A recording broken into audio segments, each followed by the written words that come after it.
Cakes always have a little bit of a sense of humor. For my baby, I just did a giant set of which I feel like will haunt him for life. But what do they want at 1? Like, he can't declare what he wants. Yeah. What he wants at 1. Yeah. I'll show you a picture after. They're pretty I amazing. need to see of the cake, that. not of mine. Also amazing, though. Well, yes, I just dropped a whole video spilling the tea on that mess with emailing Amber Heard's lawyer. But honey, we need to talk about what went down last week. I gave y'all a little sneak peek on Saturday, but this motion to quash from Cassidy O'Connell and a whole extra letter from a viewer who slid in like a content-creating vigilante is putting Blake on full blast in the public docket. Sis, it's looking real tragic, and the gag is, she did it to herself. Blake out here leading her own flop tour, canceling herself with front row seats. Like, I'm low-key impressed. And let's not sleep on Cassidy O'Connell.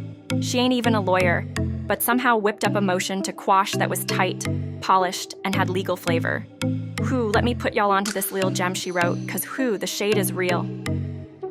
Sis said, Miss Lively, who still can't seem to grasp that the online dragon she's getting is 100% homemade and fresh out of her own kitchen, just pulled another stunt guaranteed to wreck her already shaky rep. She out here taking wild swings at content creators on social like it's gonna save her. Girl. Meanwhile, her weak lil claim of retaliation ain't landin'. And now that discovery deadlines are creeping up, she's throwing a last-minute Hail Mary trying to fish up any receipts linking Wayfair, their lawyers, or somebody to the bad press. She is barking up the wrong damn tree. Now Cassidy, her motion to quash is trying to shut it all down for every content creator involved. And baby, I gotta say it loud. Thank you, Cassidy, for coming through with that boss-level energy. She's been putting in work on her channel, okay? Now don't get it twisted. She ain't some big-name creator with millions, but sis been dropping solid content, smart takes, and deep dives that really cut through. And let's be real. Some of them dives must have struck a nerve with Blake, and 'cause baby, she clearly ain't taking it well. Guess the truth started tapping on her ego a little too hard. I gotta highlight how she's masterful at calling out Blake's double standards. Girl wants stuff for herself, but won't let nobody else have the same. When it came to demanding our IP addresses, Cassidy clapped back hard.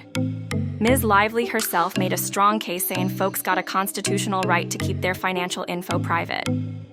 In her response to Wayfair trying to make her spill her own finances, Blake fought tooth and nail, saying that ain't no reason to ignore privacy rules or go digging through her pockets. Basically, Blake knows privacy rights exist, even if she's trying to break them for everybody else. Thank you, Cassidy. That was pure fire. Oh, and let's not forget, she also called out that Ryan Reynolds and Mint Mobile ads be popping all over her channel. So listen, if anyone's been paying me directly, that'd be Ryan Reynolds. Bank accounts? Yeah, that's the one. The plaintiff's out here trying to find some kind of proof that I, a creator, am getting paid by somebody outside of AdSense to make my content. Spoiler, I'm not. This whole demand for my financial records, straight up invasive as hell. Let me say it again. If they want dirt on Wayfair or any money moves between media and social, they better come directly to Wayfair instead of dragging me in every single bank account I share with, demanding private info. I just don't get why they need my bank numbers unless they planning to hit up the banks for even more records, which ain't got nothing to do with her case and is just plain invasive. Cassidy's motion to compel? Baby, that's the real deal. Like if I was walking with my husband late at night and I see a shadowy figure coming towards us and it's dark, I would normally go on the other side of him, you know, just to, it's your instinct to try to have your protector protect you. We're walking with a stroller. I don't know where we're walking with strollers with shadowy figures, but just to give you, know, the emotional parallel, now I go and I stand in front and go towards the figure. Just like it's very primal, that mama bear thing. She says the First Amendment, her First Amendment rights, and this whole subpoena, yeah, it straight up violates those rights, because movement is just doing lawful commentary on a big-time lawsuit that the public needs to know about. She ain't even a party in the case or linked to anybody involved.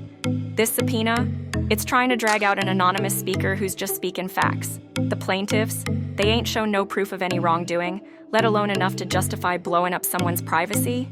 Just because movement's taking shots that the plaintiff don't like doesn't mean they can silence them. That kind of move would seriously chill free speech. Honestly, I don't even know how Cassidy put this whole thing together, but it's sharp. She breaks down that the court's got no jurisdiction because they're playing in the wrong court, points out Google ain't given consent thanks to laws like the Stored Communications Act protecting user privacy, and calls out that they're trying to sneak through that act. Sound familiar? Girl, she out here trying to break the Stored Communications Act, no cap. And I swear, they thought Google wouldn't come knocking on us because every time they talk to the media, it's like they actin' like they ain't subpoenaing nobody. Like they ain't sliding into Google asking for our bank accounts or private info. And let me tell you why so many of us are scared of Blake Lively getting hold of our info. Cassidy breaks it down under the Stored Communications Act, but she gotta use a pseudonym for safety. She's been through stalking, sexual assault, and legit credible threats before. And get this, plaintiff's counsel?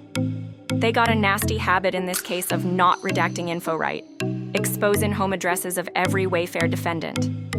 That mess led to death threats against all the defendants, including women, plus threats to kidnap and harm a wife and daughter who ain't even part of this whole lawsuit. You seem like you're in love with him, but you love Ryle. And I was like, no, I also love Ryle, but like, I really love Atlas. He's like, you love Ryle. And I was like, wait, I'm sorry. Wait, what's happening? But you love Ryle. I do, but like, she's conflicted. Totally. And that was always an interesting dynamic when you have somebody who's playing the character also being the one like looking at the movie. So we were always like, are we too connected? Are we too vibing? Yeah. But she loves Ryle. He's the best. I mean, she loves Atlas. She also loves Ryle. But she loves Atlas and young Lily. Well, there were a lot of conversations early on before we cast. Honestly, before we even were at Sony, it was supposed to be a really small indie movie at Wayfair, and then Sony got involved later. Blake got cast, and it snowballed from there. But we had a lot of conversations about aging the roles up a little bit. We're talking an arson attack. The arsonist locked up behind bars now, plus the reveal of 2 separate medical conditions, making the risk of personal info leak and harm way worse for folks caught up in this lawsuit. I think this might be the first time anyone spilled the tea to the judge about what happened to Steve Sarowitz and his wife. How someone actually tried to torch their house and kidnap their daughter all because of this lawsuit Blake stirred up, with folks saying Steve's got money to damage her, so he better pay up. Meanwhile, Ms. Lively throws fits about her own privacy and safety all day long. But honey, she won't give those same rights to nobody else. And get this, despite all that drama, the public ain't seen one single moment where the court slapped the plaintiff or her counsel with even a little discipline or warning for how sloppy and unprofessional they've been. That's facts. Oh, Cassidy? This was chef's kiss well written. She told the court straight up that giving Miss Lively what she wants would do irreparable harm. If the court plays along with Blake's wild demands, it'd open the door to a dangerous precedent, straight up trying to kill the First Amendment. The basic free speech, right all folks in this country got.